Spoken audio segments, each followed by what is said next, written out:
Bombni napadi v predmestju Damaska potekajo že tretji dan. Po besedah sirske organizacije za človeške pravice so do sedaj terjali vsaj 150 smrtnih žrtev. Med njimi naj bi bilo najmanj 40 otrok. Ogromno trupel je še zmeraj pod ruševinami. Domačini so preobremenjeni. Svetovne oblasti so izrazile podporo prizadetim in so prepričane, da je nesmiselnemu trpljenju treba narediti konec. La France estime indispensable que le Conseil de sécurité puisse permettre dès à présent une trêve humanitaire qui évite les risques les plus lourds. C'est ce qui se passe en ce moment au Conseil de sécurité. We call on all parties to commit to the unconditional de-escalation of violence. Russia must end its support of the Assad regime and its allies. They're responsible for the attacks, for the dire humanitarian situation in East Ghouta, and for the horrendous civilian death toll. Domačini za napade krivijo trenutni sirski režim in ruske oblasti. Nad izgovori, s katerimi napadalci upravičujejo svoje dejanja, so zgroženi. These children have been killed yesterday in Eastern Ghouta because of the bombing of the Syrian regime and Iranian militias and the Russian air forces. They are claiming that these are terrorists. These are children under age of 5 years. They don't know yet now to eat or to drink or to write their names. They are terrorists. They have been killed yesterday in Eastern Ghouta.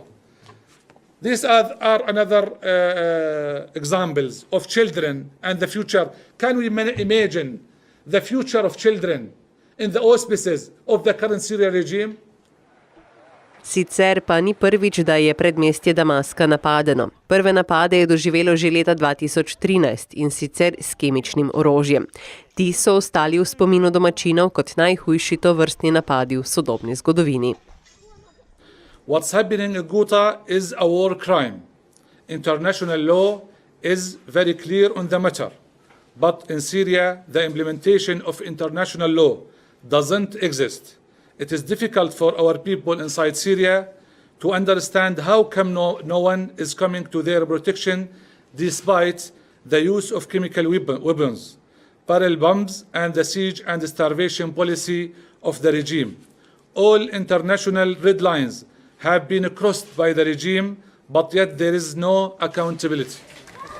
Ne glede na nedavne dogodke obstaja strah, da najhujše šele prihaja, saj je sirski režim ocenil, da je Ghouta eno od skrivališč največjih upornikov trenutnega režima.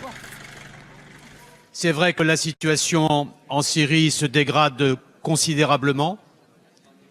C'est vrai aussi qu'à mon sens, le pire est devant nous et que s'il n'y a pas d'éléments nouveaux, nous allons vers un cataclysme humanitaire. Optimistični pogled na odzive na tokratni napad bi bil, da se bodo pogajanja za mir in svobodo nadaljevala, a žal bo treba na to še počakati.